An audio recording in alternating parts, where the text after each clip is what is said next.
Dear friends, welcome to the Eastern Front channel. Today we will dive into the memories of the killed Lieutenant Gerhard Link in the area of the unknown Smolensk village of Oshchepkovo. In this video I will show on the Google map the advance and retreat of the German army, in accordance with the diary of the murdered lieutenant. We will trace his path, near Moscow to his last destination, where he found eternal rest in Mother Russia. In his diary, he willingly shared his thoughts about why there was such a difficult situation near Moscow. Perhaps it is the memories of Lieutenant Link that will shed light on the reasons for the defeat of the Germans near Moscow in the winter of 1941.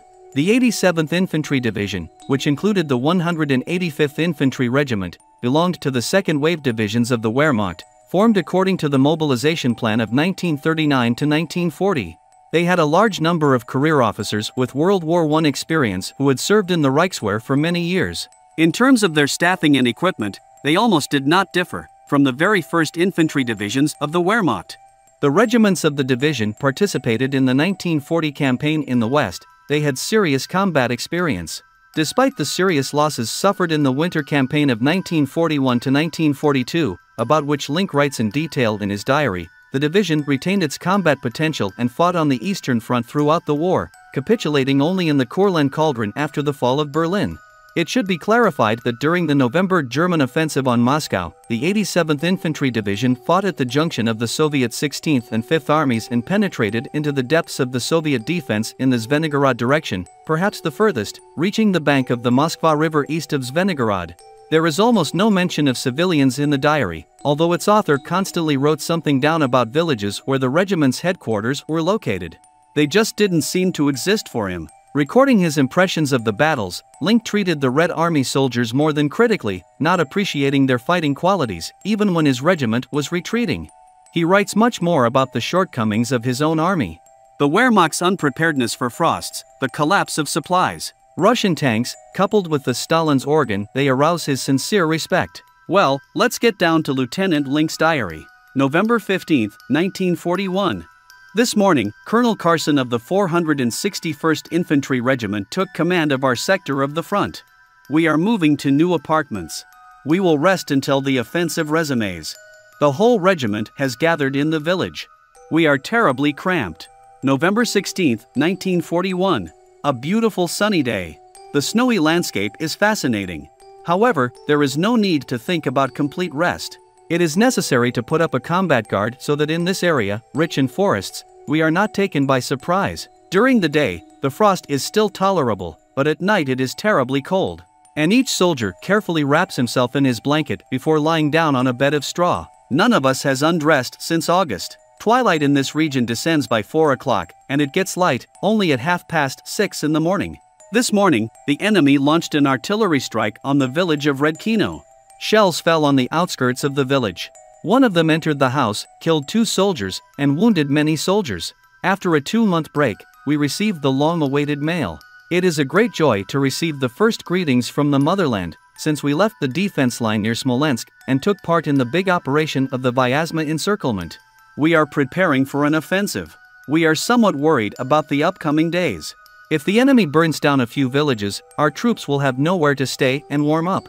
A few frosty days were enough to cause diseases and cases of frostbite. Our fighting forces are noticeably decreasing. Winter uniforms are also a big problem. The first batch of winter uniforms arrived late and was distributed only last week. We are waiting for a new delivery. November 17, 1941. It's a fabulously beautiful morning again. The thermometer shows -9°C. It's still not quite calm in Redkino. The fierce roar of guns all the time from Gorbovo. November 18, 1941. The last quiet night before the offensive. The whole day passes in a continuous bustle. We go to bed for a few hours to sleep. What awaits us tomorrow? How will the unusual frost affect our progress? The day has come. We must take part in the encirclement of Moscow. It is possible that after that everything will end for us. We have high hopes for the beginning of the battle. The 3rd Battalion quickly breaks the enemy resistance at the edge of the forest. We are moving along a very bad road to Petrovo. There, according to the testimony of prisoners, field fortifications should be located. We hear the noise of the battle from the left. Soon we see German soldiers approaching the village. Immediately our battalion joins the offensive and penetrates into village Petrovo. The maps are so inaccurate that they are almost impossible to use. We captured many prisoners, destroyed one tank, and captured many machine guns and other weapons. We got into the hands of 2 anti-tank guns of a new type, which we did not know about yet. We captured them along with ammunition. Along the way, there are annoying congestion and traffic jams due to the fact that the neighboring regiment did not occupy the lane assigned to it. On the way, you have to overcome difficulties all the time.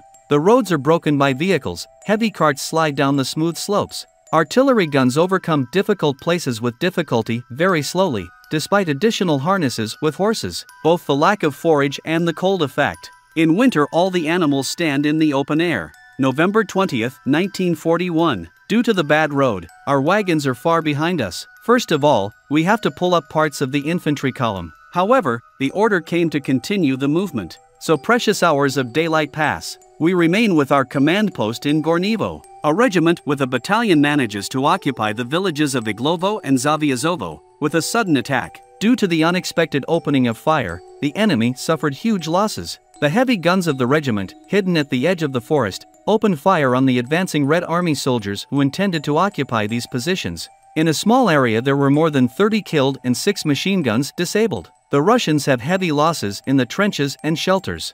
About 250 people were captured. Our losses are 2 wounded. It's hard to believe. I was uneasy all day. I think a cold was creeping up on me.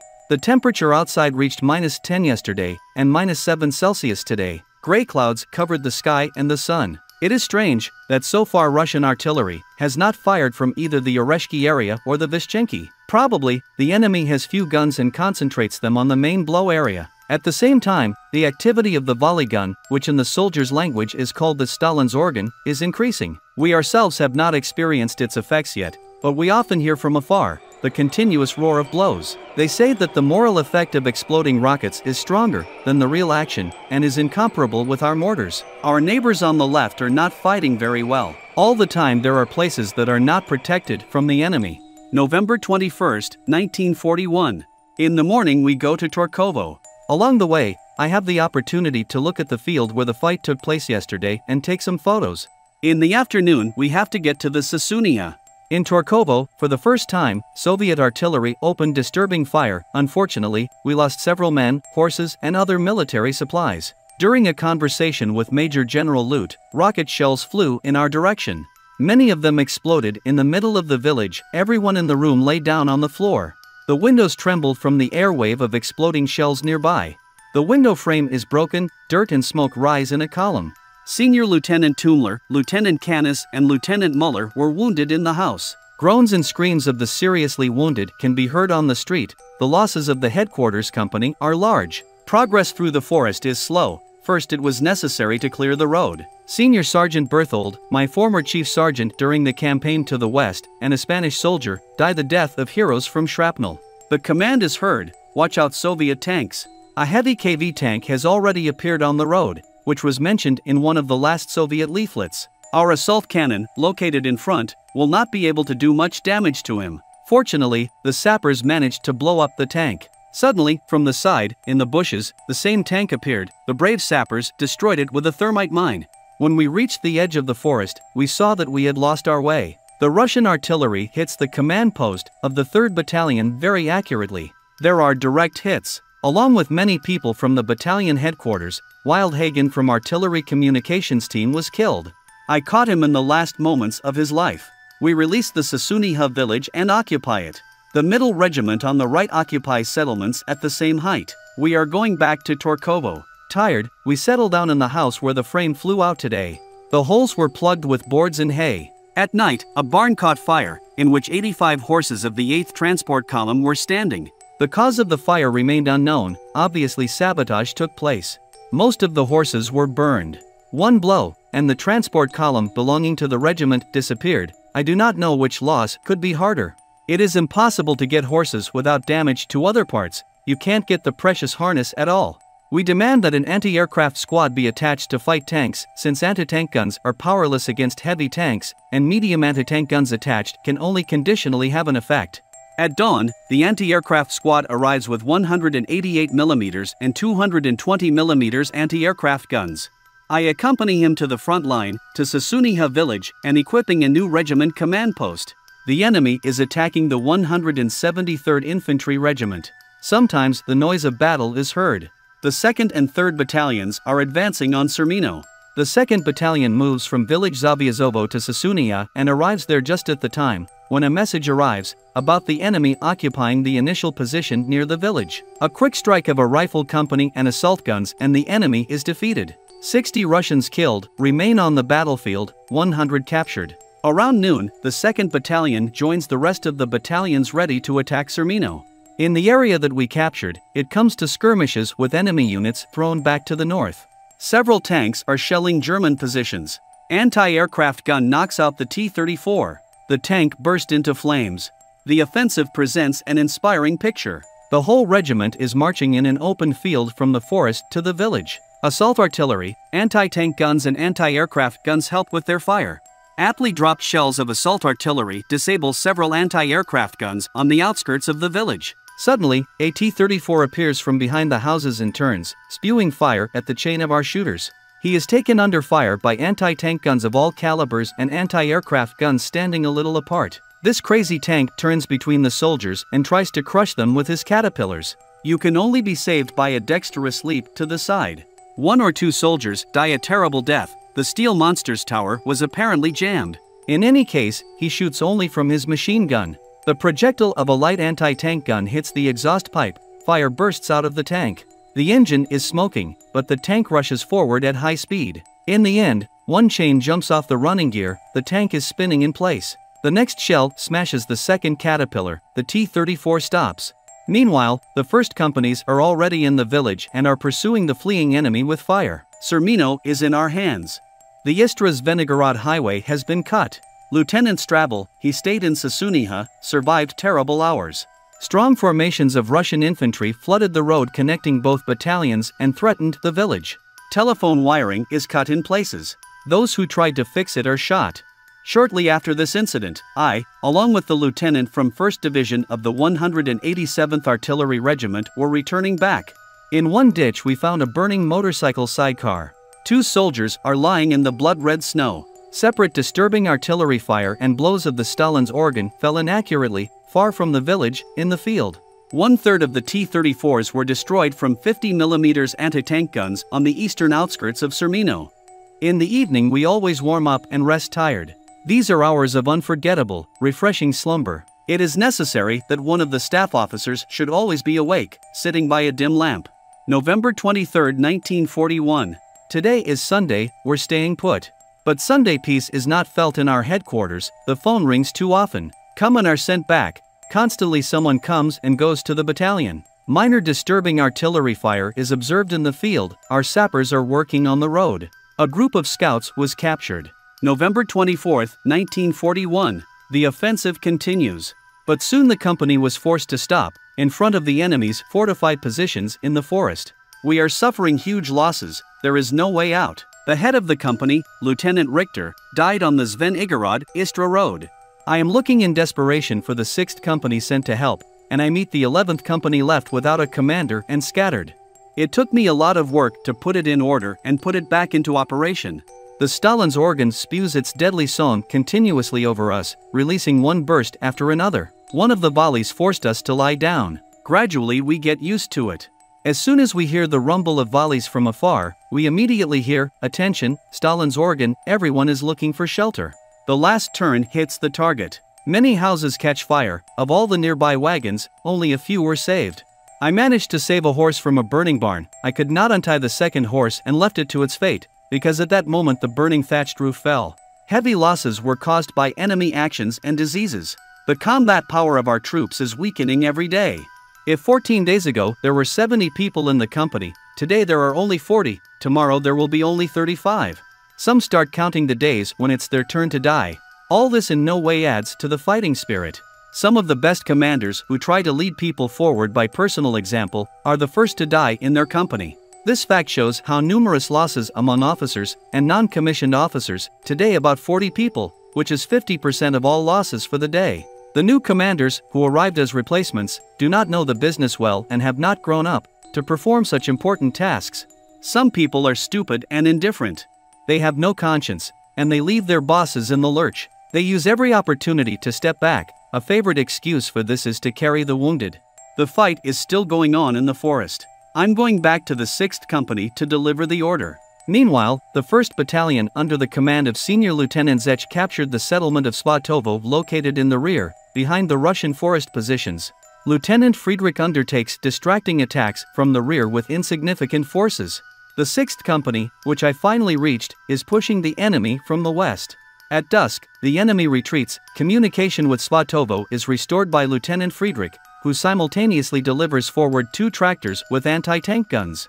Strong guards are placed on forest positions liberated from the enemy. At night we climb into the barn, the strong walls of which serve us as a good protection from shrapnel. The next day, persistent fighting continues. Unfortunately, our losses are very high, especially among the commanders.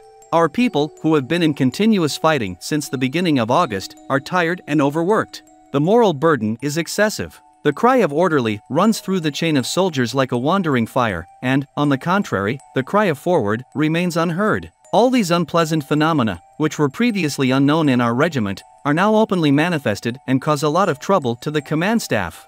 We cannot answer the question why the reserves were delivered untimely, which will replace the unit that left the battle for a while. My regimental commander made it clear to the high command already in Vishenki that the soldiers were already at the limit of their strength. Lieutenant Richter was killed today. Lieutenant Fig, Lieutenant Seidel and Senior Lieutenant Diuterer were wounded. A brave non-commissioned officer meddler. Old reliable people are disappearing. November 25th to 29th, 1941.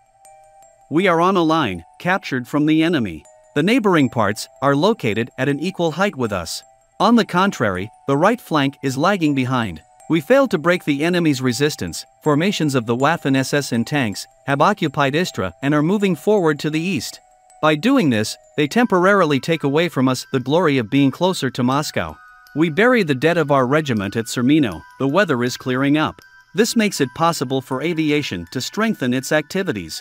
The attached anti-aircraft combat group of Lieutenant Geck shoots down one single-seat fighter. Neighboring anti-aircraft guns shot down several enemy aircraft. We are generally calm and conducting reconnaissance. I have established contact with the 7th and 187th Infantry Regiments. We are forming 2 battalions from the regiment, each with 2 rifle and 1 machine gun company. There is no point in continuing to fight with such insignificant forces. New patients are sent to the infirmary every day. Of these soldiers, we do not see anyone else later, despite the fact that there are mild diseases. Also, Lieutenant Zech had to go to the rear. I do not know what it will eventually lead to. Our hope is Guderian's tank units that penetrated from the southwest against Moscow. When the circle closes, we will also move on to creating a strong line of defense for the winter. If only it wouldn't snowfall, the advance of motorized transport in this case will be difficult, and the infantry will become less mobile. In general, we Germans are not used to waging war in winter, and our weapons do not meet such harsh conditions. Everyone who hears about the successes of the troops should have all the more respect for the affairs of people dressed in gray cloth. Untold tension and hardships accompany all our conquests. November 30th, 1941. Sunday, cloudy day, slight frost. Snowflakes are falling slowly. The offensive should be continued in the morning. The commanders of the attached units spend the whole day in discussions. Clever drivers wove a festive wreath. For half an hour, by candlelight, we indulge in the Christmas mood. With the dancing candlelight, the rough wooden walls are not visible, and the windows that have flown out, plugged with hay, are invisible. A cup of tea is steaming in front of us, a round cookie sent by my mother, just in time. These little things from the past peaceful life find a lot of praise among us. We haven't eaten anything like this for a long time. December 1st, 1941. With the onset of the day, progress continues. The advanced battalion occupies a position on the edge of the forest from Svatovo to Kazmino. Fortifications are camouflaged in the bushes. They were taken with a fight. Visibility is extremely poor, due to dense thickets. I'm looking at the broken trenches. In almost every one, the twisted figure of a Soviet soldiers are visible. I stick a wooden pole into the trenches and throw heavy clods of frozen earth. No one is moving, everyone is dead. The sappers of our regiment are busy collecting and destroying Russian weapons. At the same time, they took many prisoners. Meanwhile, the advanced 3rd Battalion made its way to the edge of the forest. Machine guns are viciously scribbling through the branches. In some places we assumed the presence of mines. The battalion took its intended starting position. The next 2nd Battalion was ordered to bypass the neighboring village of Casmino by the forest and axe from the flank. The clearing marked on the map does not exist in reality. There are no telephone operators in place. In the ranks we go through the snow-covered forest. I, as a liaison officer, accompany the battalion. Suddenly, a shootout begins in the forest with a guard outpost, which, unfortunately, we could not catch them by surprise. They noticed us when we were 30 paces away. Our artillery shells are flying almost over us. The locality should now be nearby. Soon we see him lying around the bend of the river. Machine gun and rifle fire from the side of the Schweipers battalion, which is also attacking the enemy. Interspersed with this are the assault guns. Quickly rearranging the order of battle, Schlegel's battalion broke into the village. Enemy machine guns mounted in the bushes on the edge of the village are still scribbling on it. My telephone operators are in place, but there is no connection. It just makes me sick. Walking through an open area, the 3rd Battalion approaches. They took up positions. The Bolsheviks are holding the village under light artillery fire. Regrouped again, the 3rd Battalion under the command of Senior Lieutenant Mage is advancing on Lipki, but he only goes a few hundred meters and stops as darkness falls. The tractor of a heavy anti-aircraft gun ran into a mine and failed. A non-commissioned officer of an anti-aircraft platoon was killed at his gun. Lieutenant Gotchling was hit in the chest by a machine gun burst. He died a heroic death. Lieutenant Felborg was already wounded at noon. Several shells hit the assault artillery gun, then the panoramic sight was broken. Both are now unusable. Our losses are also significant. It was cold all day, especially noticeable when you go into the house to warm up. Outside, everything calmed down. We're going to sleep. I pull out a frozen slice of bread from my pocket and destroy it with an enviable appetite. At night, the 3rd Battalion pushes the enemy back. Reconnaissance detachments make their way through the forest and find the village of Lipki, our target, not occupied. They enter it at night, set up posts. After a restless night, we move further forward. December 2, 1941. The main forces of the regiment arrive in the Lipki occupied at night. The goal of the day, to take the Polizzi, has been achieved. Schlegel's battalion must fight its way through the forest in battles with the Bolshevik rearguards and comb the area on both sides of the village. Meanwhile, the 10th Company cleans the position occupied by the enemy without losses for itself. I'm back with the 2nd Battalion. The edge of the forest is under mortar fire. The village should be at the foot of a gentle hill that lies ahead of us. The terrain is open. Only in the distance, on the horizon, you can see the forest. To our left, far ahead, stretches the forest. Not far from the edge of the village, there should be a birch grove. It takes a considerable number of hours before everything is prepared. We impatiently step from one foot to the other. My feet are freezing. I observe the carelessness of our people. They gather in groups on the edge of the forest right in a prominent place. I vigorously chastise several officers. I am very surprised by the order of the cars. They follow, in large groups, not paying attention to the disguise. My comments are wasted. The battalion is moving towards the settlement. The company crawls from the edge of the forest to the birch grove. The place is under artillery fire. There are no Russians. In front of us is the valley of the Moscow River. Behind the stacks, the outlines of the next village. Movement is visible there.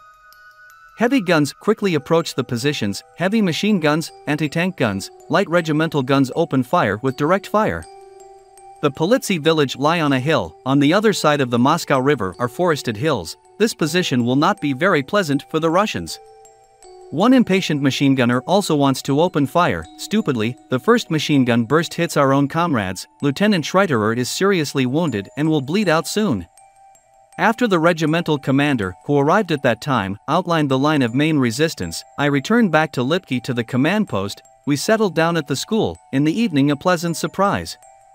The general calls the colonel to him and informs him that the Führer awards him the Knight's Order of the Iron Cross. This proud award is a worthy recognition of all that this man has done, his successes. The weather is clear and cold, all day long, intensive activity of Russian aviation. At night, our doctor discovers a whole colony of bedbugs in the wall. he wears out almost the entire battery of his pocket flashlight, watching them. December 3, 1941. About 20 hours 3 low-flying biplanes dropped leaflets, but this outrage did not cause us any harm. They also appear above the Polizzi Village. The guard guarding the headquarters grabs a carbine and shoots down one of the cars with 3 shots. It lights up. Cold, clear starry sky, the snow creaks underfoot. December 4, 1941. We are experiencing heavy hours again. The enemy is attacking Polizzi Village with large forces. It was recaptured from the southern and eastern sides, but he made his way into the forest north of the village and threatens to break through between our strong points. Senior Lieutenant Mage from the 3rd Battalion is assigned the task of clearing the area from the enemy.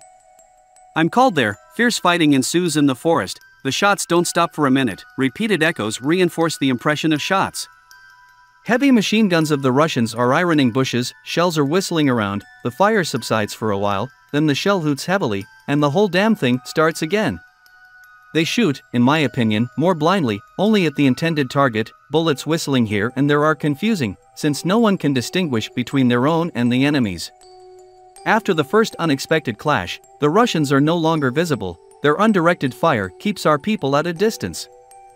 It is a thankless task to grope, not knowing where, through a dense bush. From time to time, a cry is heard. It's someone caught by a bullet.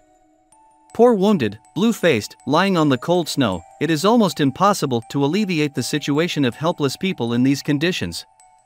I am called in to watch the left flank and inform, walking along with one lightly wounded man, all the time carefully watching the terrain.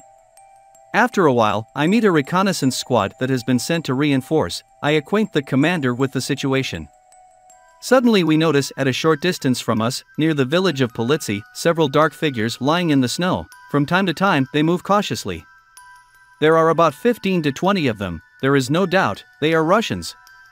Crawling, they want to get back to their own. I raised the carbine to my shoulder. The reconnaissance squad finished them off and captured 4 heavy machine guns.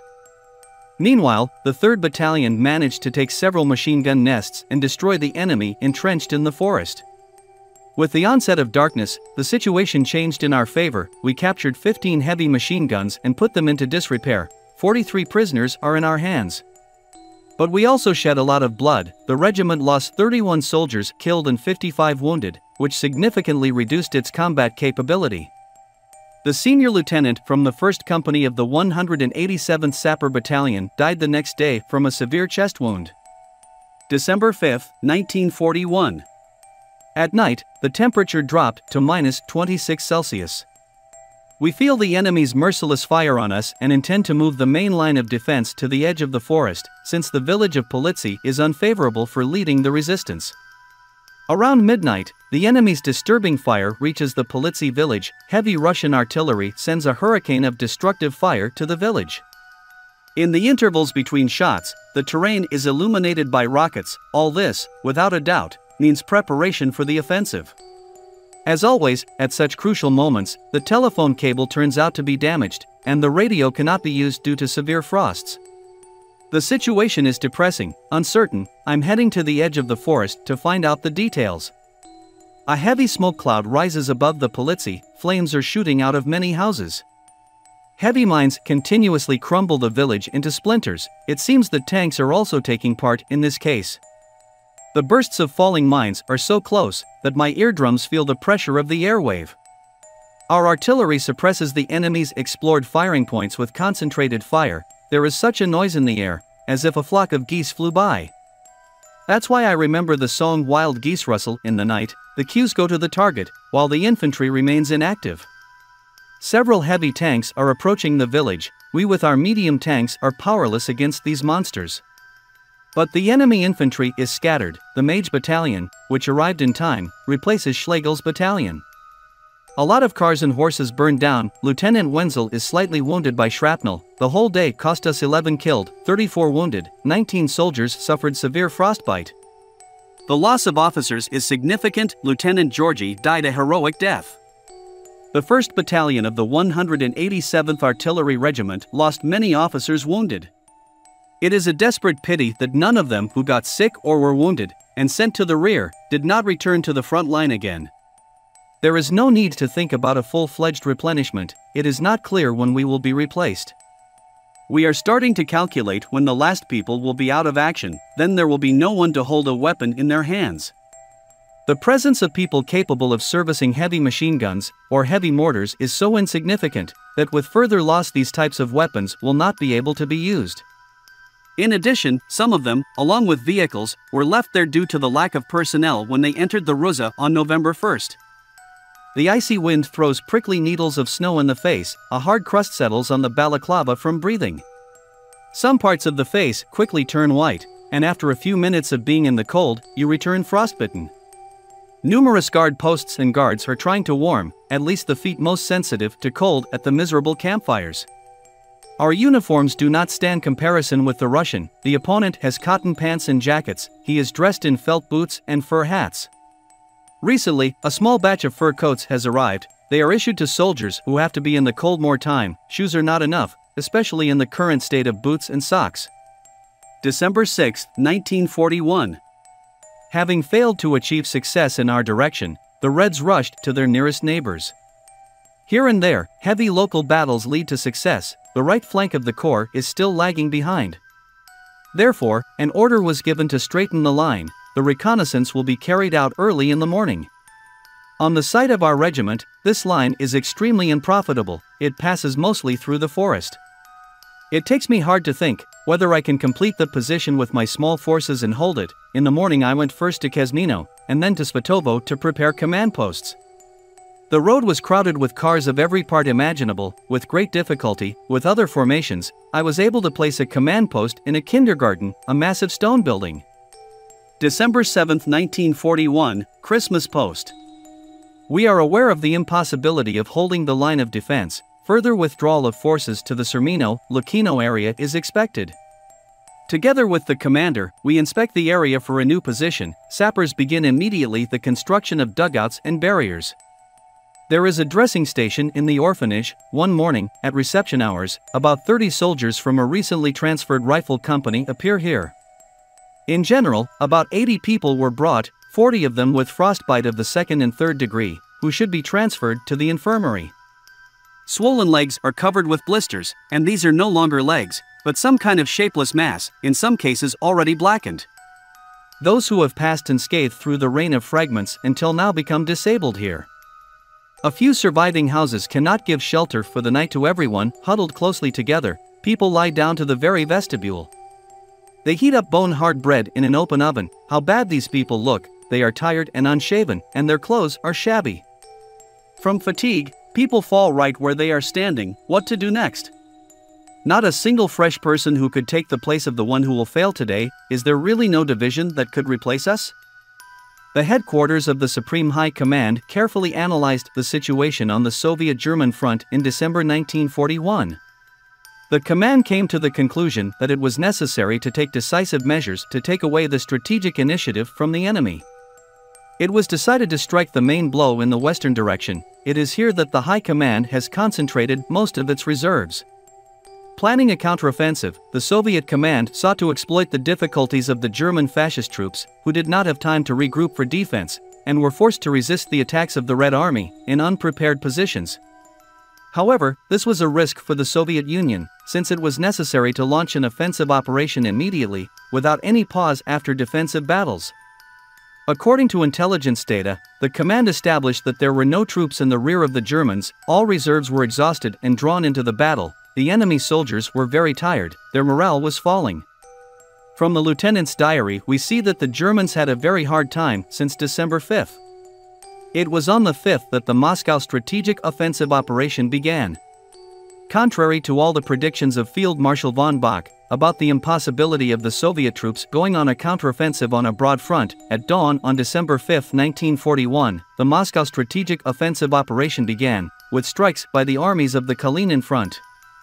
A day later, the troops of the Western Front and the task force of the Southwestern Front went on the offensive. Soviet troops inflicted a serious defeat on selected enemy formations. As a result of the Red Army's December counteroffensive, the direct threat to Moscow was eliminated. The combat capabilities of the German troops have significantly decreased. Under the blows of the Soviet troops, the German fascist formations at first slowly, and then more and more actively moved to the west. They abandoned military equipment, transport, remaining warehouses with ammunition, equipment and food. Along the roads along which the German army retreated from Moscow, more and more enemy graves appeared.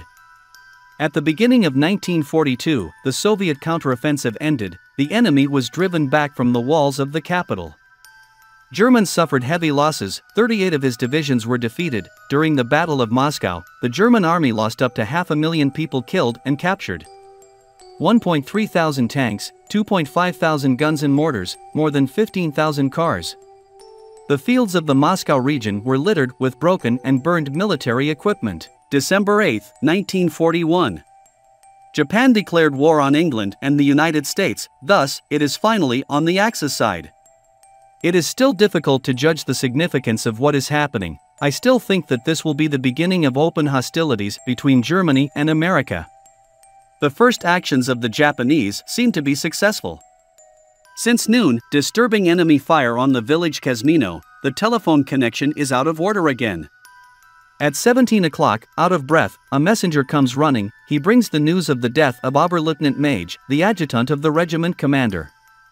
A shell directly hit the house where the battalion headquarters was located, killed several people from the headquarters. The 3rd Battalion is unlucky. I am required to go to the front line, and at the same time, take the new commander of the 3rd Battalion, Oberleutnant Wolf, 187th Artillery Division. Everyone is there waiting for an enemy attack. As soon as this assumption is made, the attack begins. I'm running through the village and notice bullets flying between my knees, tracer bullets fly across the sky like red sparks. I don't feel cold anymore. An hour passed, and the firefight in the forest ended. It's done. There are only a few Russians left on the main line of defense, who need to be smoked out of there. Returning back, I found out about the renewed attack. Again, I am taking the ammunition urgently needed there to the front line. The Russians on the one hand broke into the village, several houses are burning. The remnants of the 2nd Battalion do not let the enemy to the edge, which is east of the village. I see the Russians through the wavering flames. The situation is uncertain. The 3rd Battalion is stuck somewhere. On the way back, I pick up the wounded in the truck. It is not an easy task to take pain-worn soldiers away from the battlefield. Meanwhile, midnight had arrived. It works beneficially for several hours. I can hear all the conversations through my drowsiness. December 9, 1941. At 1 hour and 30 minutes, together with Lieutenant Varnstein, I'm going to the front line again. We found the 3rd Battalion still in the village. They cut off a part of the village in the hands of the enemy. Units of the 187th Infantry and 187th Artillery Regiments sent to the rescue are preparing a counterattack. I'm coming back with a report, and can finally rest for a few hours. The situation is restored again. The 2nd Battalion is no longer combat ready. A reconnaissance detachment and separate battalion companies remain on the front line. The enemy's renewed attempts to attack us during the day and the following night were repulsed. December 10, 1941. I'm going to Boriskovo to prepare a new command post. The withdrawal of the battalion goes unnoticed at night. The rear units remain near the enemy. Sappers blow up tanks and anti-aircraft guns. December 11, 1941. All units are busy building a new position. There is no material. There is not enough trench tool. It's a pity to see how hard people work without tools in the frozen ground. There is no need to think about the delivery of much-needed equipment in the near future. The rear units withdraw according to the order and set fire to the abandoned villages. The flame of the fire illuminates the night sky. At 15 o'clock we listened attentively to the Führer's speech in the German Reichstag.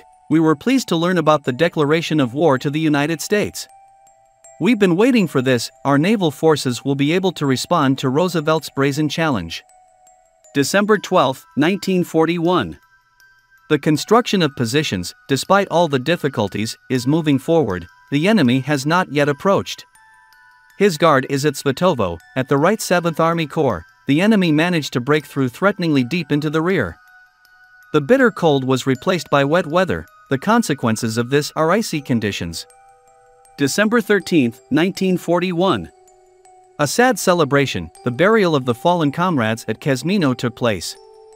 In the evening, the regimental headquarters moves to a dugout equipped for him. The small stove is filled to overflowing with firewood and is ablaze, but still does not warm the frozen walls in any way. December 14, 1941.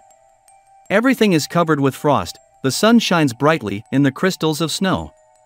We are concerned about the enemy attacking the neighboring regiment on the left almost all day. The enemy broke through to our rear, but they could not destroy it. The threat has grown. A new retreat is assumed. For this purpose, the evening of December 15th is scheduled. There is no need to think about the Christmas fast.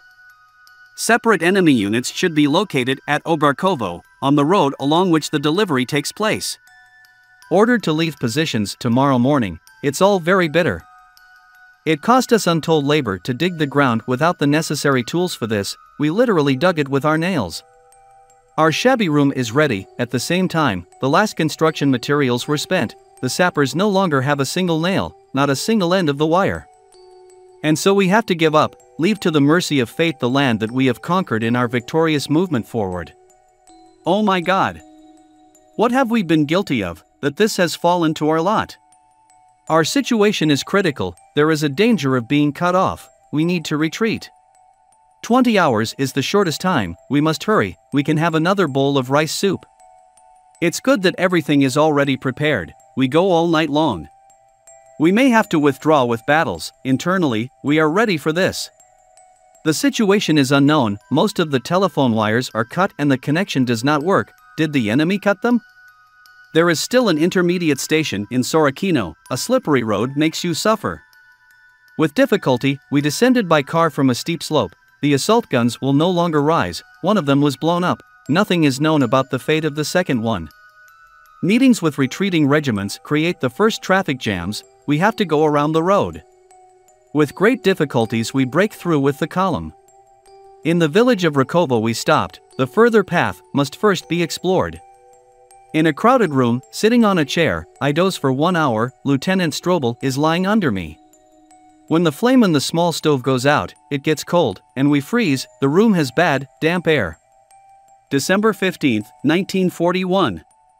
As soon as it starts to get light, we continue on our way. Bad roads and snow create a lot of difficulties.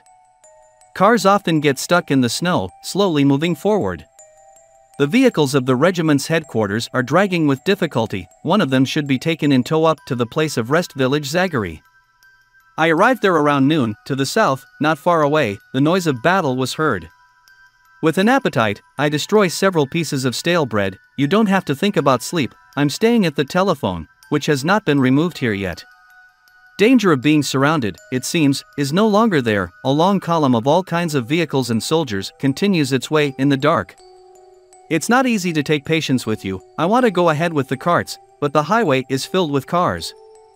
I haven't had time to get out of this inferno yet, as the cart turns over again into a snow-covered pit. While we are trying to get her out, the column passes. It is impossible to overtake it. The truck, put in order yesterday morning, deteriorated again. The axle broke. Nothing can be done. The last parts of the regiment pass by. I have to leave the car. We're loading 3 crates of hand grenades into the cockpit. Everything that cannot be taken we destroyed. It should not fall into the hands of the Bolsheviks. Several guns of the 1st Division of the 187th Artillery Regiment remain on the road. Exhausted horses can no longer pull carts and freeze. The anti-tank company lost several guns and baggage wagons. Some cars had to be abandoned due to lack of fuel. At the turn, a heavily loaded cart turns over once more and delays our way. As soon as we are about to set off again, a platoon of heavy infantry guns catches up with us. Poor people, they spent so much effort to save these tools. On the last steep slope, the gun falls into a deep hole. It can no longer be saved. We blow it up. At 9 p.m. in the village of Denisika we get into a terrible mess. My regiment is long gone. What joyless pictures appear before my eyes. Boxes of ammunition, boxes of shells are lying here and there on the road. I'm going further, there are already mountains of ammunitions. I also find items of equipment. All these things belong to someone else, not my regiment. We leave behind all these unwisely abandoned things. Again we are forced to join one column. It's stalled.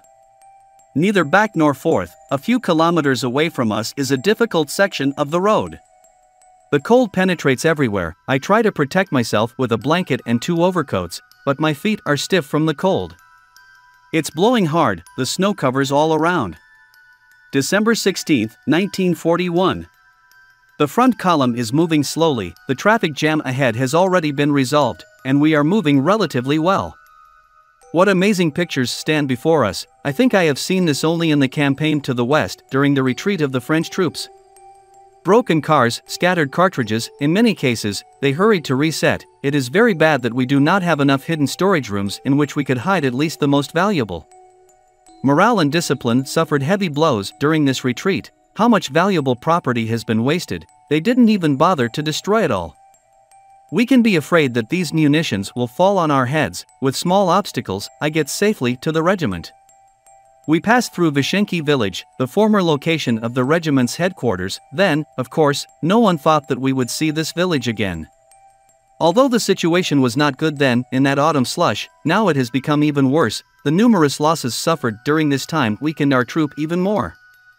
Meanwhile, we received 200 reinforcements, which we somehow managed to get in the rear units. The combat capability of these soldiers is terrible. Many do not even own their own rifle. I thought that such a thing was possible only in hastily assembled Russian brigades. At the Pesiknoye Potporino crossing, we rested only once for several hours. We have to move on tonight.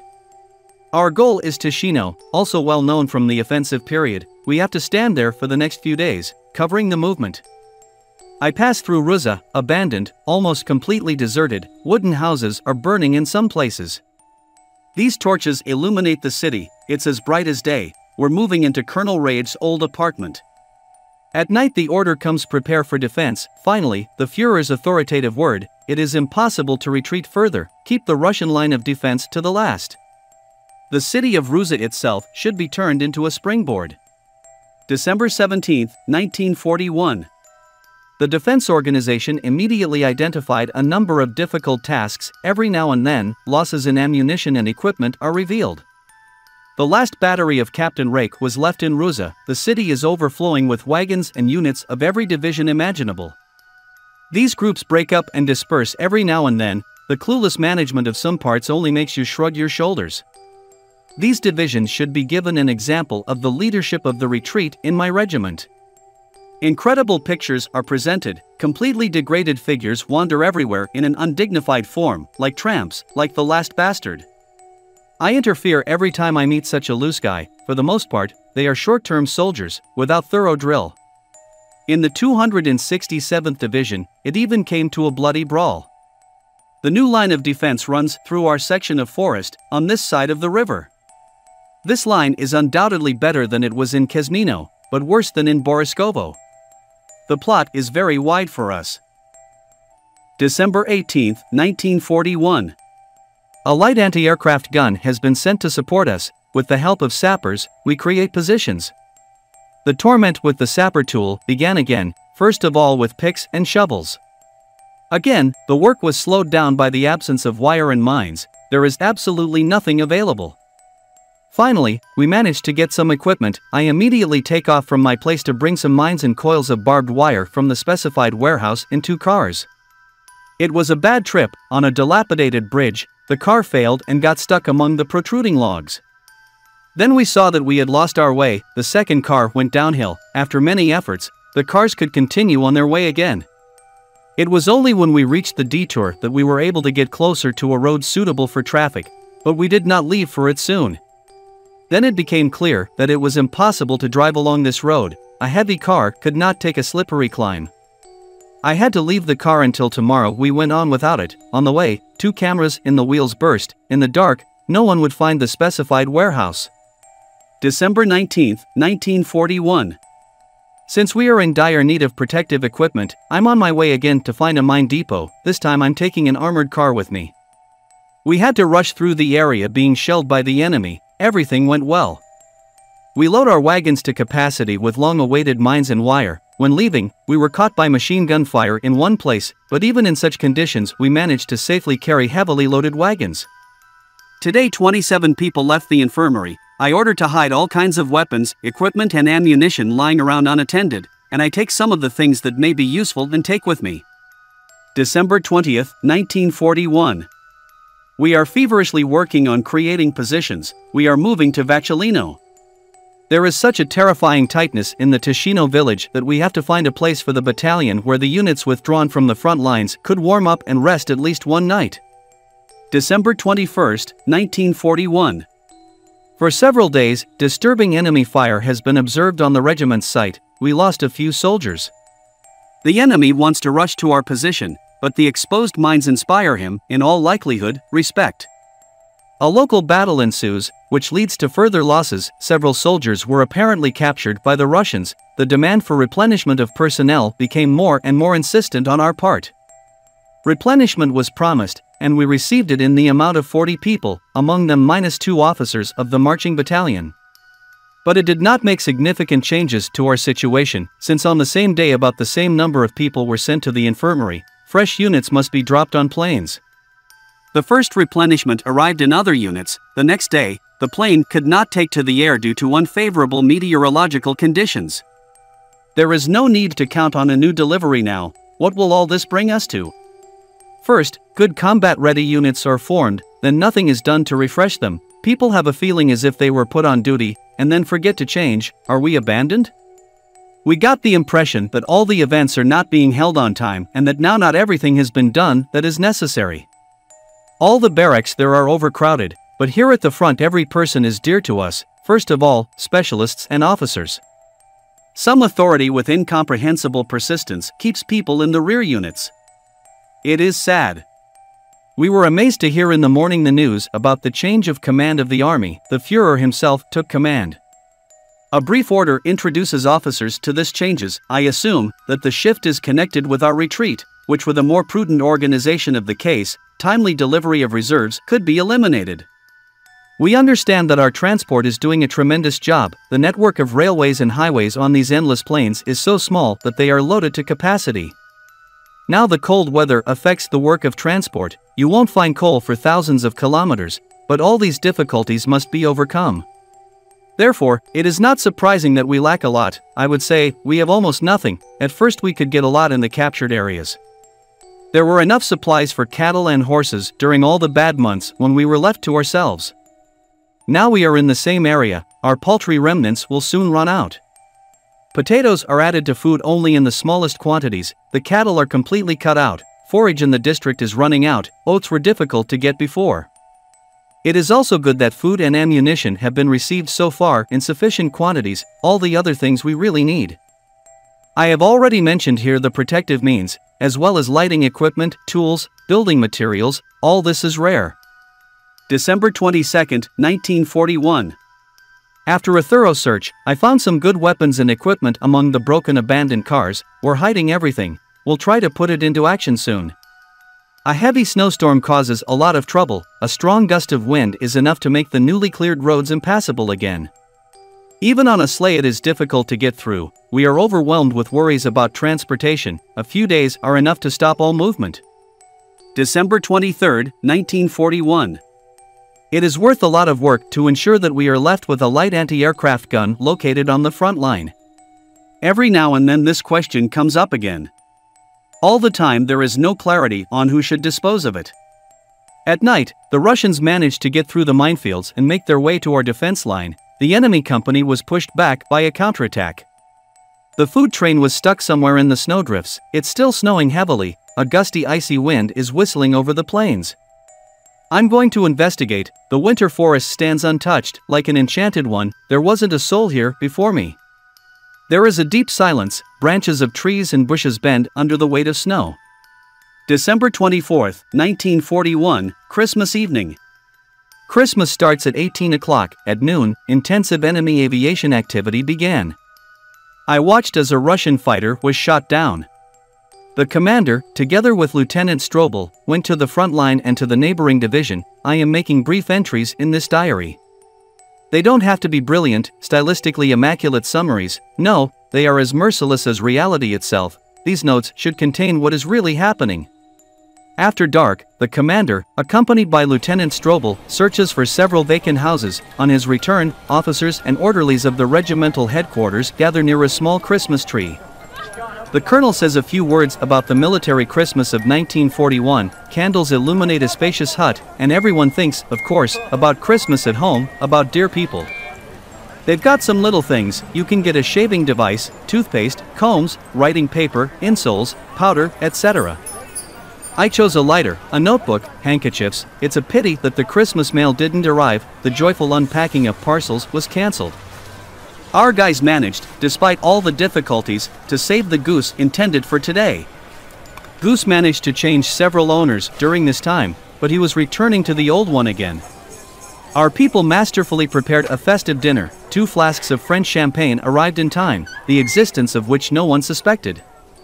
The milk and pudding sent by the mother was a delicious dessert. The commander's big Christmas box contained something else. One little book brought me joy. Today, tobacco and a little chocolate have been obtained in large quantities for the parts. Candles are flickering, each of us is busy writing letters home, then we drink tea and cookies again. So, to the sounds of the radio, we spend Christmas evening. He is full of sadness, memories and hopes. That evening we were waiting for the Russians to speak. The alarm was announced, but there was calmness on our entire site. When you go outside, you see a silver glowing ball rising above the dark treetops.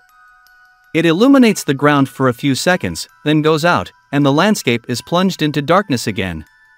December 25, 1941, the first day of Christmas. The first day of the holiday is held in complete harmony. Field mail arrives. Unfortunately, it was the case that the tightly stuffed bags with letters were almost all, without exception, intended for the dead, wounded or sick. I'm writing a diary and some letters again. December 26, 1941. In the morning I drove a truck to the place of ammunition distribution. The motors refused to work because of the extreme cold. A car with a burnt-out valve does not go further. The second truck, called to take the first one in tow, also has a cylinder malfunction on the way. He never got to the goal. I spend half a day on the road getting angry and finally come back without doing anything. December 28, 1941. Clear starry evening sky. I'm heading to the front line. The moon is standing in the snow-covered treetops. Even in the forest it's as bright as day. The area is under disturbing enemy fire. A tree felled by shards lies across the road. I crawl into the company commander's dugout. The conversation is about what worries the people on the front line. First of all, it is a passionate desire to be replaced with fresh forces. Every day there are fewer and fewer of our comrades. After the anti-aircraft gun was removed, we no longer feel safe. The second issue is lighting. The living dugouts are dark, and the soldiers can't do anything. Insects torment people, they can't find relief anywhere. People are terribly worried about the lack of mail. Unfortunately, the portion of bread should be reduced. The removal of the anti-aircraft gun puts us in front of the need to strengthen the units. Regular withdrawal of soldiers to rest in the future is no longer possible. People should sit patiently in musty, dark holes. December 29, 1941. When visiting a position under construction, I once again saw the difficulties that people face when trying to dig frozen, bone-hard earth. The poor sappers are almost desperate. A strong swing of the shovel, and a small piece of earth flies into the air. I do not understand why in the autumn, in the slush, they did not provide for this. It was known that the uniforms needed for further movement, due to untimely delivery, would not be enough. The march to the east showed that the claims about the strength of the Red Army were deceptive. The Reds have only heavy mortars and tanks, and nothing else, not even enough food for the population. The Red Command may not succumb to false hopes and not think that it will achieve a brilliant victory. His fleeting success is explained by the mistakes we have just outlined. There is no doubt that the Bolsheviks will feel our power again in the summer. The Kremlin rulers will have to see that their fresh, but hastily assembled brigades will not be able to resist us. The other day we received dubious messages from North Africa. The British seem to have managed to pull up forces, and with them they go on the offensive. There are not enough troops in Libya. Since they are intended for this section of the front, they are put into battle in the east. I'm thinking, for example, about the 5th Panzer Division. We pin all our hopes on Rommel. In the early days of the offensive operation of the Russians, the Germans were sure that this was a local operation, which they could easily cope with. However, the next day, parts of the western and southwestern fronts began their offensive actions. A couple of days later, the Germans admitted that they were facing a crisis that they had not experienced during the entire war period. Hitler's directive on the transition to defense in all sectors of the front did not fundamentally change the picture the Wehrmacht rolled back from Moscow. This is exactly what the lieutenant describes in his diary. And here's what Soviet veterans remembered about the Battle of Moscow. Kozlenko Logvin Stepanovich. Through the optics, I saw what the famous Russian General Frost is capable of. The vaunted German technology was inactive.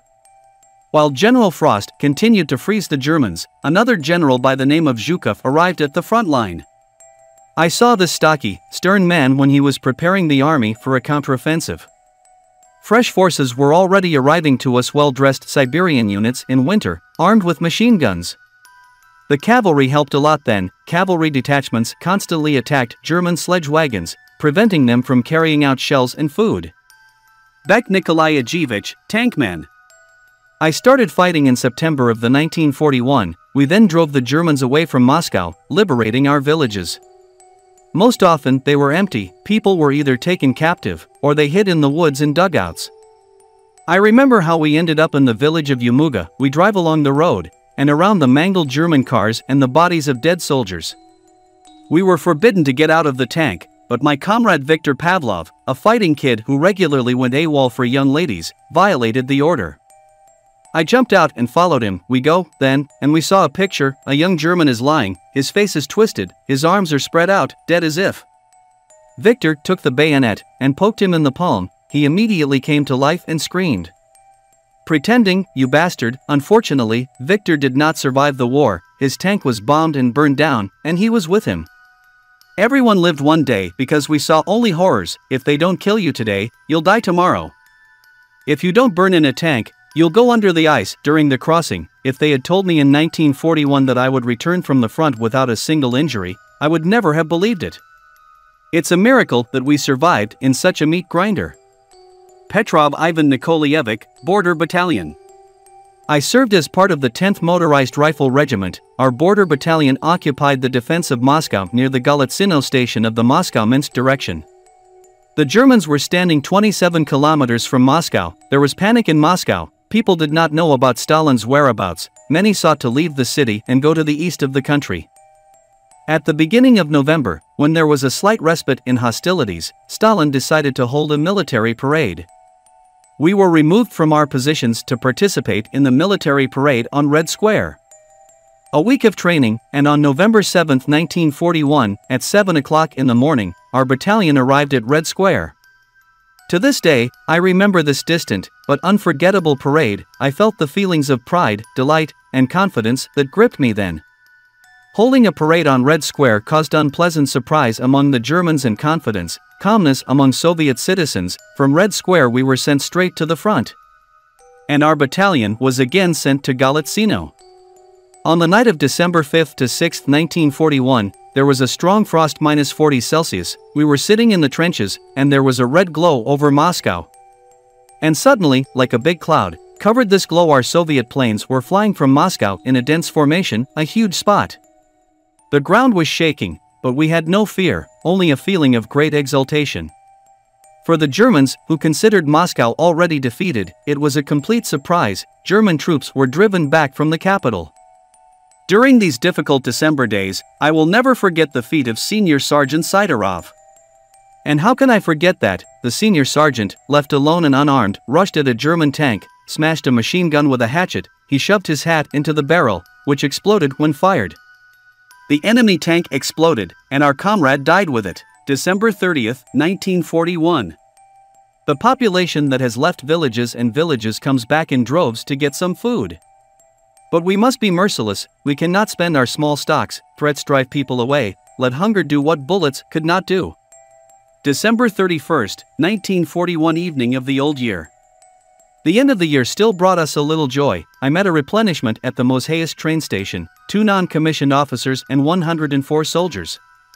It is especially valuable that these soldiers are from those who were wounded and returned after treatment. Many of them belonged to this regiment before and were wounded in the first battles in the summer. How great is the difference between these soldiers and those who arrive for the first time. In a warm room, the Christmas tree is lit with candles for the last time. The sky is clear again, starry, very cold. I am sitting with the officers of the regimental staff over a cup of tea with rum. We listen to the sounds of the radio and talk about what we are concerned about at the moment. The incoming replenishment gave rise to a conversation about the reserve troops. The difference between the reserve and active parts seems to be becoming more and more noticeable. A short description is enough to confirm the previous opinion about the reserve battalions. Of course, the methods of training soldiers should also be revised. You need to practice shooting or hand-to-hand more. Gentlemen officers responsible for the training of soldiers should not puzzle over where they will spend the evening, in the Cathay Palace or in the New World. Their thoughts should be occupied with the education of the people entrusted to them. They should besiege their superiors every day, seek a transfer to the parade ground in order to gain front-line experience there. The passage of the exercises in the barracks is below any criticism. Only continuous drill in units in peacetime can make reserves really suitable. With a glass of champagne and hope for success in the future, I celebrate the new year. January 1st, 1942. New Year's Day, -32 Celsius. When I look back on last year, I can say that it brought a lot of new impressions and experiences. It would take several more years to fully realize everything. Many judgments will still change when you look at events from a different point of view. I still think that this year I have become more experienced and mature in many ways, and this will benefit me. The year began with a separation from his girlfriend. There was a time in France, in the regiment, in the border garrison, about which the best memories will remain in my memory. I recall the fruitful period of study, the beauty of the landscapes of Versailles, where spring soon began, tours in Montrachet. I willingly recall cozy evenings in a clubroom with deep armchairs over a glass of sparkling champagne or bottles with famous labels and inscriptions Martel, Hennessy, and Monmouth. Mr. Peter's cozy establishment Escator d'Or pops up in front of my eyes. There is a whole battery of emptied bottles on the table. With the appointment to the officers, the long-standing dream of my youth was fulfilled. The next outstanding event was a visit to Paris, the intoxicating brilliance of which I happened to see. Then the trains rattled and rumbled, and here I found myself on a train that took me east. Grunfeld received us, the officers of the forming company, hospitably. Spring greeted us here for the second time, and the beauty of East Prussia captivated me. We were all preparing with enthusiasm for a campaign to the southeast, but the appointment deceived all our expectations, and we ended up going on a campaign to the Russian border.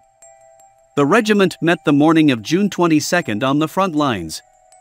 At 3:05 a.m., the first mines of our unit flew across the border.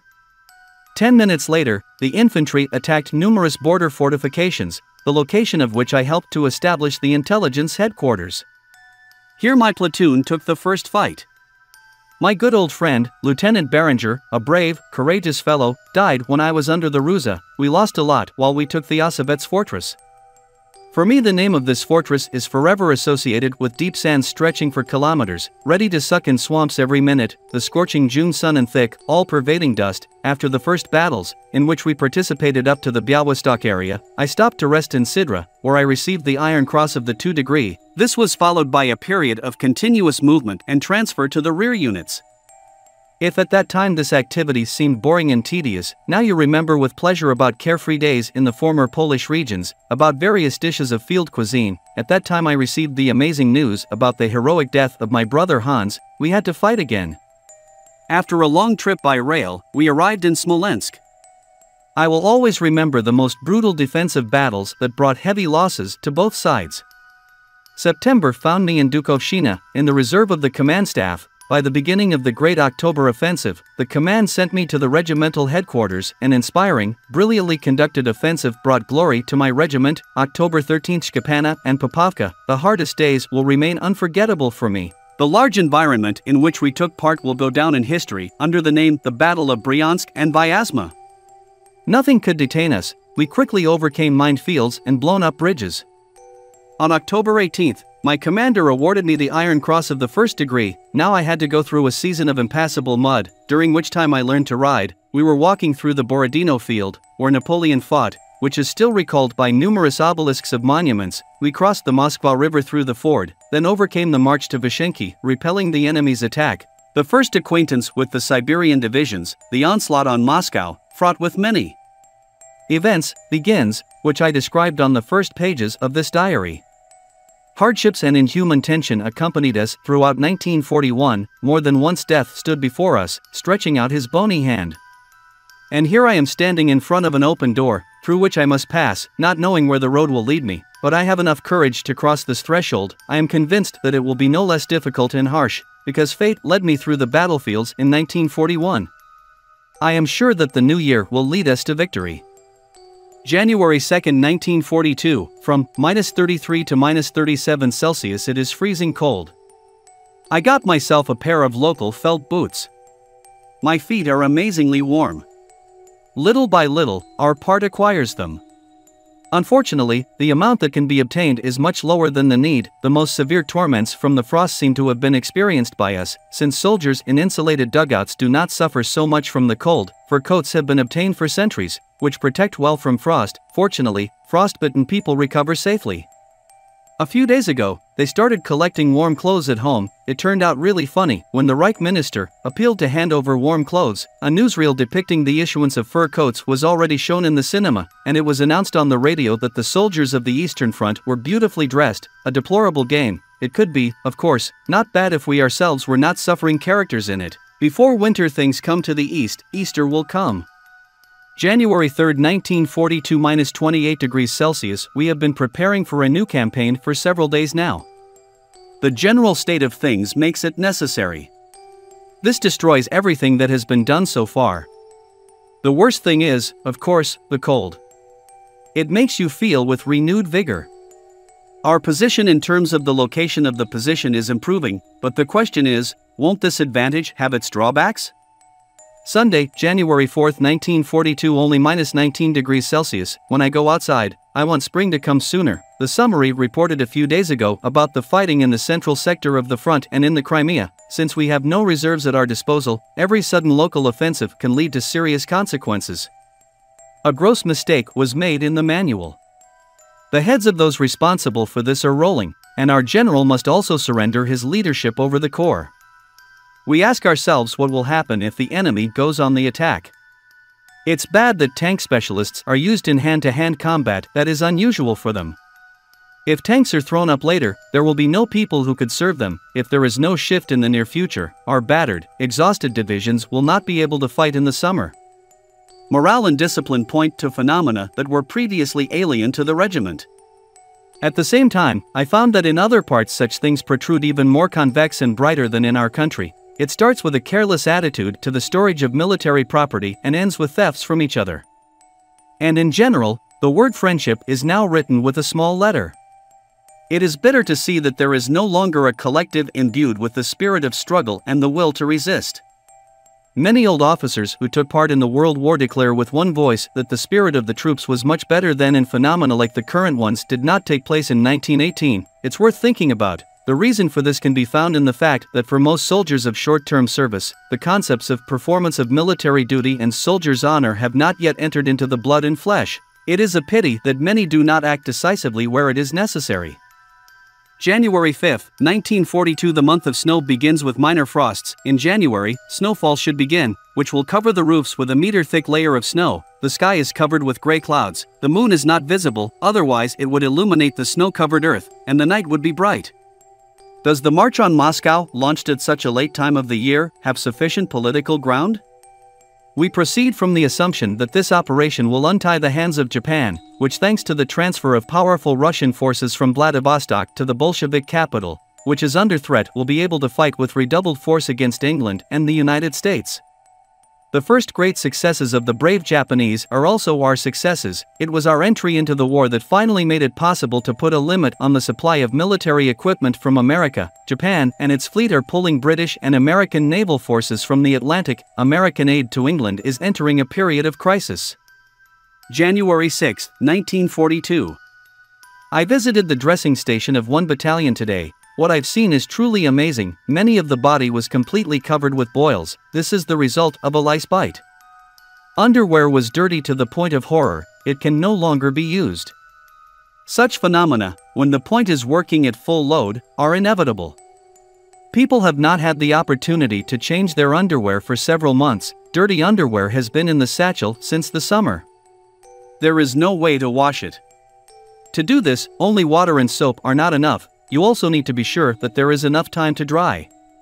One soldier's entire calf was mutilated by open wounds the size of a 10-pfennig coin. Long johns lie right on the wound and rub, and under the present conditions, such a patient remains in the ranks. January 11, 1942, Sunday, -19. The last days have passed, I would say, with a measured pace. There is nothing new on the front lines. Sometimes, in some areas, a barrage of heavy mortars hits our positions just to remind us that the Ivans are still here. In the 2nd Battalion sector, isolated Russian snipers have advanced and are trying to exhaust our forces. Yesterday we received the depressing news that Captain Muller was wounded while bypassing the position. The doctor's message worried us. A through wound in the shoulder, an inlet on the right, an outlet under the left shoulder blade. In the evening, a new message was received from the main dressing station. Captain Muller died of injury. We are all shocked. With the death of Muller, the life of a warrior who showed great promise ended. We know very little about the general situation. Rzhev and Kaluga turned into places of fierce battles. Apparently, the Bolsheviks managed to build on the success of local breakthroughs. The Reds are trying to use the winter entirely by throwing forward detachments of skiers. They are trying to break into poorly defended points and create confusion in the rear of our troops. We are building a defense in Vachelino. There will be no retreat for the 185th Infantry Regiment. Resist or perish. There can be no third in this Russian winter. If the village goes up in flames, then this pillar of fire, in pursuance of the Führer's order, will show the pilots and our neighbors that German soldiers fought here to the last cartridge. It is still unknown whether we will stay here or continue moving forward. The day before yesterday and yesterday, a strong wind swept all the roads. The shovel is now valued more than a gun. We build shields from felled fir trees. All available forces are thrown into this work. For us, the question of life is to keep the roads in a condition suitable for transport. Until the last week, I could consider myself as a happy exception. I certainly did not have lice. I speak in the past tense, because I am now busy trying to keep the zoo in a tight framework. So far I have succeeded. Often the hunt is in vain. Every day my prey is 2 to 3 pieces. Most soldiers, regardless of rank, count these tormentors in fabulous numbers, hundreds. January 14, 1924, -21 degrees Celsius. We still don't know what will happen to us next, whether we stay or keep moving. No one can tell us that. We lack clarity and a definite solution. This is extremely difficult for us. Questions yesterday, questions today, questions tomorrow. Yesterday one, today another order. The orders given are soon cancelled by new ones. It seems that many of our commanders are not yet clear that in winter, at a temperature of -30.5 degrees Celsius, it is impossible to occupy lines of positions remote from populated areas, without any possibility for troops to be heated. The quiet time in Vachelino seemed to be over too. Just now, at 12:50 p.m., the first heavy artillery shells landed at the eastern edge of the village. In recent weeks, the radio has brought news of an unprecedented number of Iron Cross recipients. Finally, apparently, the army gave a proper assessment to the brave. I hope that thanks to the change in the leadership of the troops, outstanding people in the army, as it was in aviation, will take their due place. Lieutenant Wenzel, who was wounded in the mace, returns from the infirmary. He, like all the lightly wounded, was taken to the deep rear and, like everyone else, tells in detail about the terrible path. Drunkenness and lack of discipline flourish there. You have to endure a whole struggle if you want to return to your unit.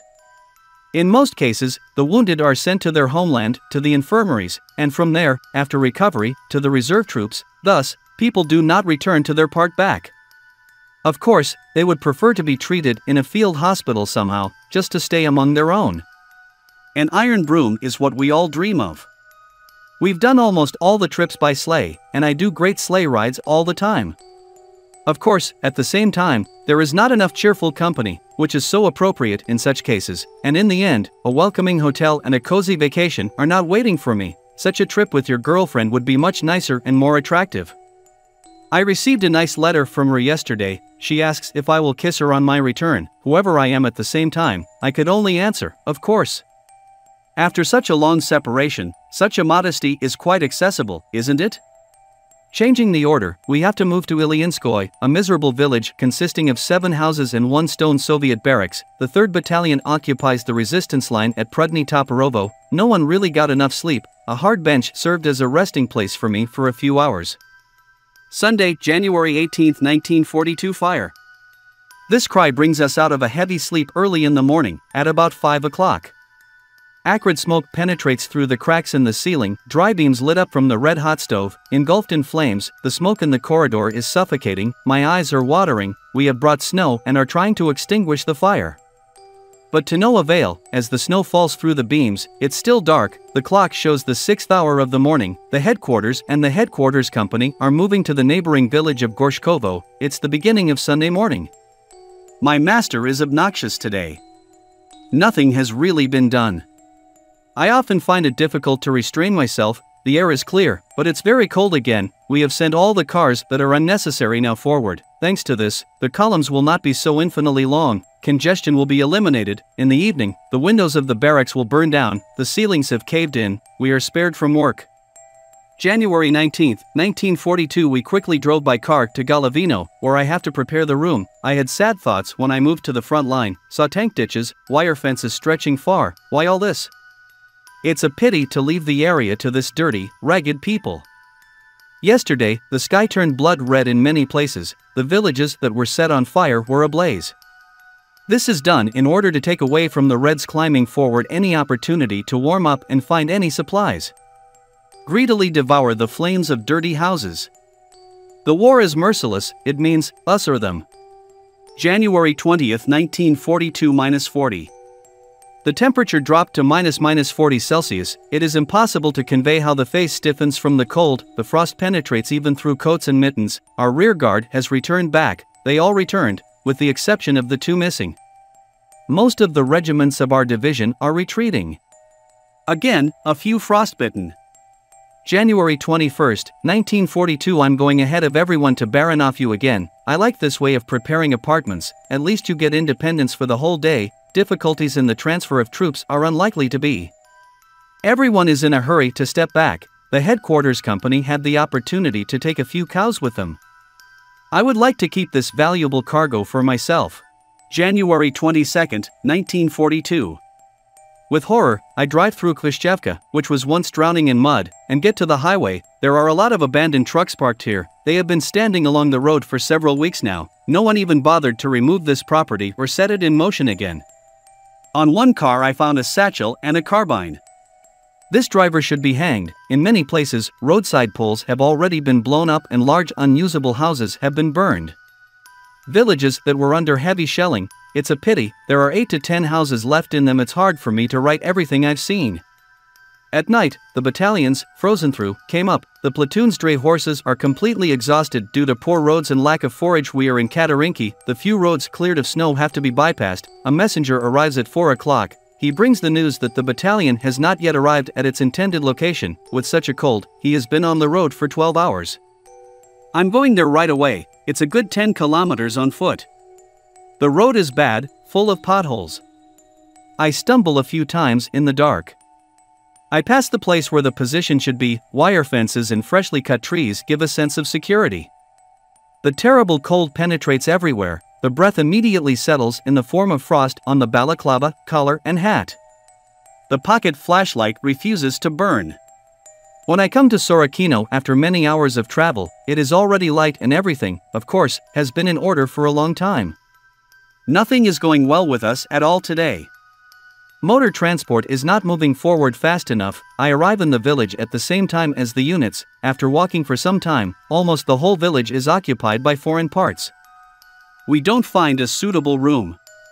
January 24, 1942 -35 degrees Celsius. Again an urgent order on the construction of positions, and their improvement, the phone rings incessantly, endless conversations are conducted, important and unimportant things are discussed, orders are planned and written, the house looks like a dovecot. January 28, 1942. During the night, the 10th Company repulsed several strong enemy counterattacks, the reports arriving in the morning are unclear, incomprehensible, that's why I'm going to the front line, dark bodies loom in the snow in front of the dugouts, these are the dead, only I counted 10, there are still similar spots moving around in some places. At a distance of less than 100 meters, a blood-soaked head rises from the snow and falls powerlessly into the snow. I am able to see with a simple eye an unashamed enemy, I see his sentry guards, changing posts, I'm sending some bees to the other side, young Lieutenant Heaney was killed last night while knocking the retreating enemy out of the spruce forest. On the right flank, the Bolsheviks tried to arrange piggery. But they were repulsed with heavy losses. The dead remained on the battlefield. At noon they were no longer visible. The winds swept everything, destroyed the traces of the night battle. January 29, 1942 -15 degrees Celsius. Sweeps as before, all roads and paths are swept. Where there are snowdrifts, there is no passage, people get stuck, horses get stuck up to their bellies. January 30, 1942 -19 degrees Celsius. We are taking a new position, new dugouts should be built, communication should be established. In the snow and dense bushes, approach paths and roads are laid for the delivery of food. At night, brave sappers built wire barriers. On January 30th, the Führer spoke. His words awakened our confidence in the future summer. Most of all, we were touched by the statements against the erroneous opinion that is widespread at home, that it is possible to fight in winter as easily as in summer.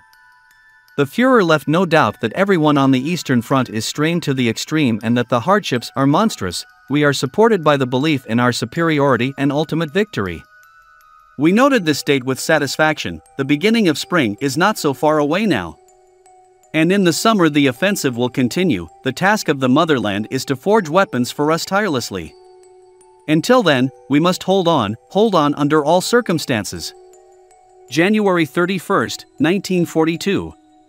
Although the situation in general can be corrected, we do not have particularly rosy prospects. After the Führer's inspiring speech, we received a cooling shower.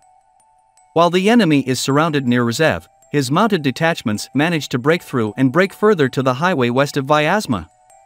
A group of paratroopers was parachuted to help these cavalrymen. The highway and the railway are cut by these enemy detachments. We have to give up one rifle company. It goes on foot to help straighten the situation there. In the south, the breakthrough at Varia has not yet been completely eliminated. One regiment managed to advance quite close to the road along which we were bringing supplies. For this reason alone, we are forced to release our forces and remove people from our already weakly protected positions. There is no need to think about changing now, since there are no people. The regiment now has no reserves for the necessary counterattack. Due to traffic violations on the motorway and railway, the delivery stopped for several days. We don't have enough ammunition for artillery and we have to save. The tank compound, somehow cobbled together from parts of several divisions, is equipped with a minimum amount of fuel with the help of the U-52. Tanks are moving forward to attack the Russians from the rear. It is extremely sad that in this way it was necessary to weaken the divisions already put into battle. February 1, 1942. A blizzard has been raging for several days. Gigantic snow clouds are rushing over the earth. Everywhere there are huge snowdrifts. It is impossible to drive by car or ski. The road can be found only by the hangars. People and horses are stuck in the snow up to their necks. One of our companies, which is on the way, traveled the distance from Black Mud to Vorobyovo in more than 12 hours and came to Gzatsk only the next day in the evening at 20 o'clock, tired and exhausted to the extreme. February 2, 1942. Depressing news. Until now, we have always managed to deliver the baggage train in a timely manner and put it in a safe place. It's all the sadder that this time they didn't look after things. During one false alarm, a soldier pushed a tank of gasoline to the stove. In an instant, flames engulfed the entire house. The things stacked in it became the prey of fire. The size of the loss is still unknown for sure. I'm afraid that my officer's suitcase burned down along with everything. I only have what I was wearing left, a uniform, a raincoat, and many other things are no longer available at all. Things that are dear as a memory have also disappeared. February 3, 1942. During a business trip, I had to drive through a wonderful area. Small shaggy horses are rushing nimbly, the sled is flying on a shiny snow cover. February 4, 1942. It's a wonderful sunny day again. I can't sit in the room, I want to go outside. The beautiful flying weather also lured Soviet rats. They look like bees that flew out with the first spring ray in search of flowers. In small groups of 5 to 6 pieces, they sweep across the sky. While I'm still standing on the edge of the village and watching a Soviet fighter dive and pour machine gun fire on the streets, 100 meters away from me there is a crack. It repeats once, twice, 3 times. At first it seems to me that this is artillery, but quite unexpectedly a single seat fighter sweeps overhead. In these places we have found for our horses the pitiful remains of dry fodder. But even this paltry supply is already running out. It is not necessary to count on transportation from the homeland under any circumstances. The portion of oats is terribly small. Horses that should be getting 10 pounds of oats a day get barely 2 pounds. The work remains as hard as ever. We are already opening sheds and stables and feeding the horses with straw from the roofs. A lot of horses are falling. The unfortunate animals are standing in the stable, sniffing the floor and eating their manure. The time is not far off when the last horse will die of hunger and weakness. I hesitate to think about the consequences.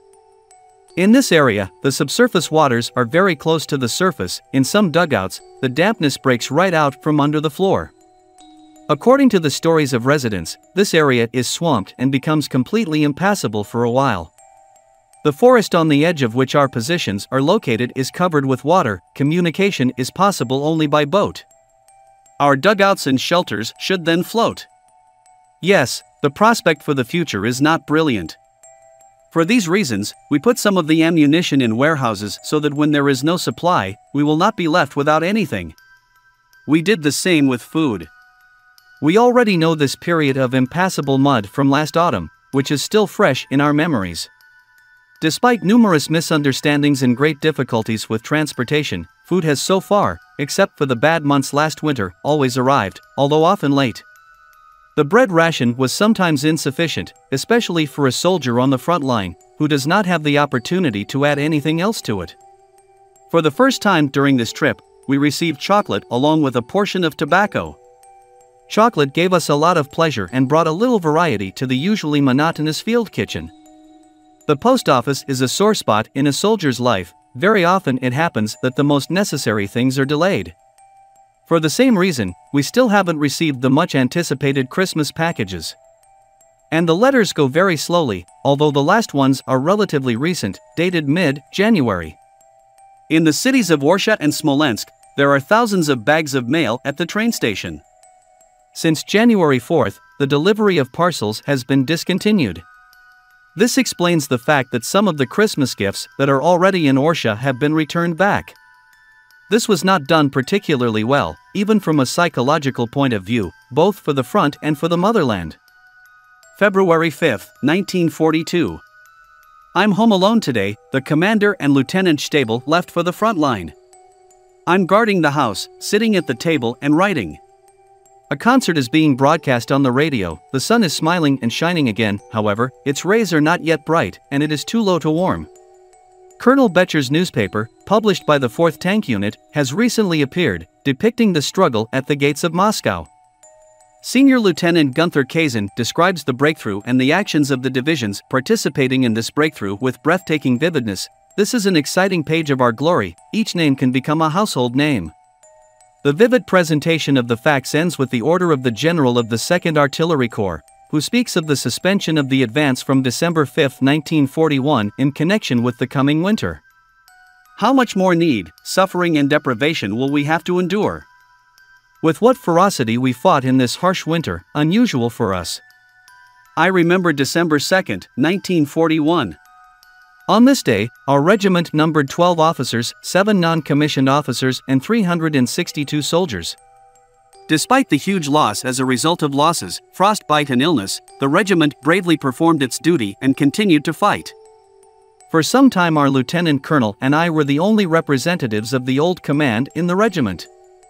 Then, with the return of some of the sick and slightly wounded, our situation improved a little.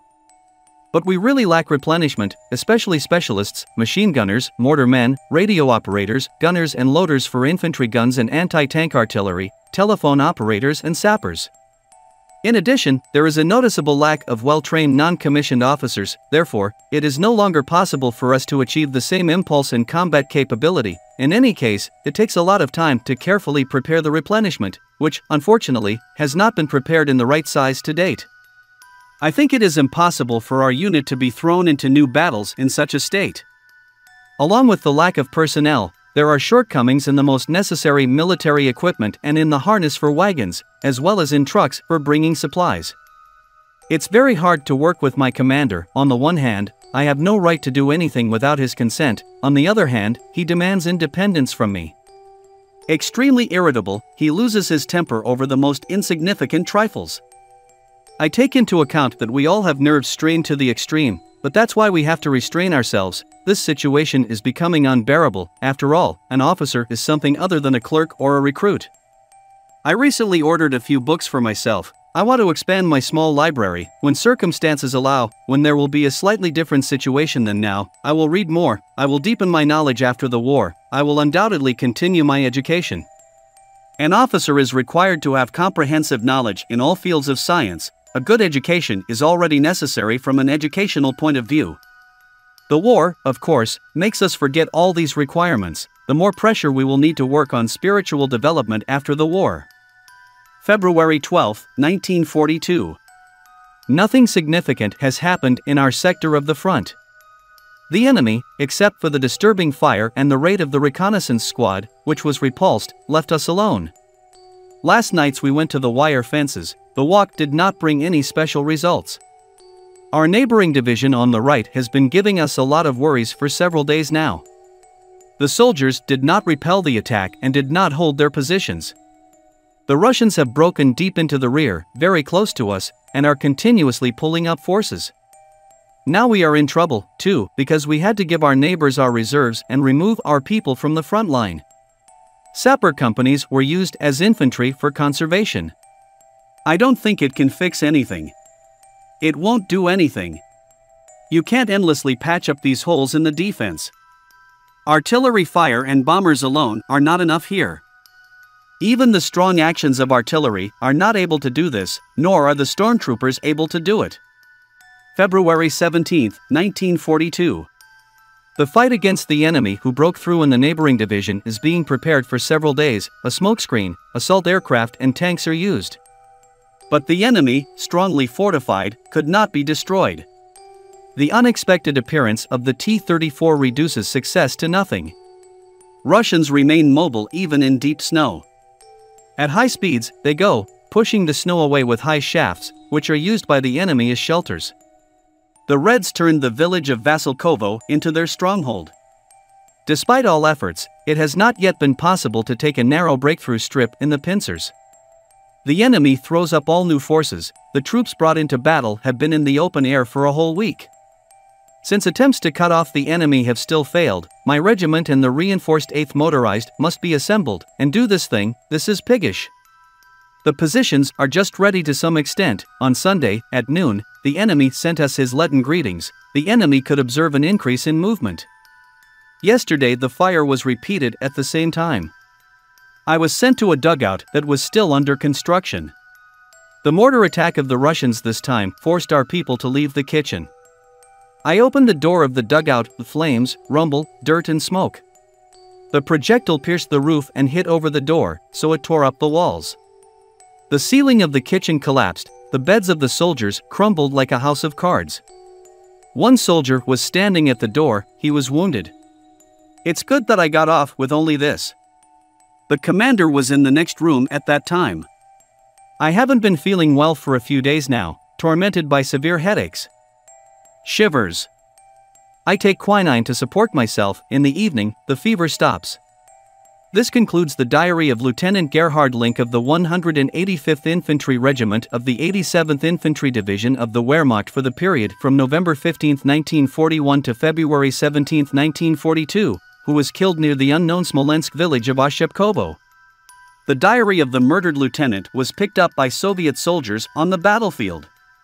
It is worth noting that by the beginning of February 1942, the troops of the Western Front were engaged in offensive battles with the enemy in the Sychevsky, Skatsky and Vyazma directions. The Fifth Army, having liberated Mozhaysk and Uvarovka and advancing along the Minsk Highway, approached a powerful defensive line prepared in advance by the Germans, the so-called Vasilkovsky note of fascist resistance. The way to Gzatsk was blocked by our troops. At the cost of huge losses, the German defense in a narrow area was broken through and the shock group of the Fifth Army, which included 32, 50, and 144 rifle divisions and the 43rd Rifle Brigade, entered this breakthrough, waging fierce battles for its expansion and retention. And so the territory was formed, today called the Valley of Glory or the Valley of Death. The book The Moscow Battle and the Chronicle of Facts and Events says, overcoming the huge resistance of the Germans, by the end of February 8, our units had wedged into the enemy's defense in the direction of the villages of Podyelki, Oshchepkovo, Nekrasovo, Zikarevo. Extremely fierce were the battles of the shot group of the 5th Army at the turn of the Voria River. During the last week, every day the Nazis made desperate attempts to cut off the wedged troops from the rest of the forces of the 5th Army. On the morning of February 14, with another counterattack, the enemy with large forces of infantry and tanks pushed our units on both flanks of the breakthrough area and rushed to the rear of the strike group. But he failed to close the encirclement ring. There remained an isthmus, a narrow, 3-kilometer, and long strip that ran along the picturesque valley of the Vori River and its right tributary, through cornflowers, and further to Ivaniki.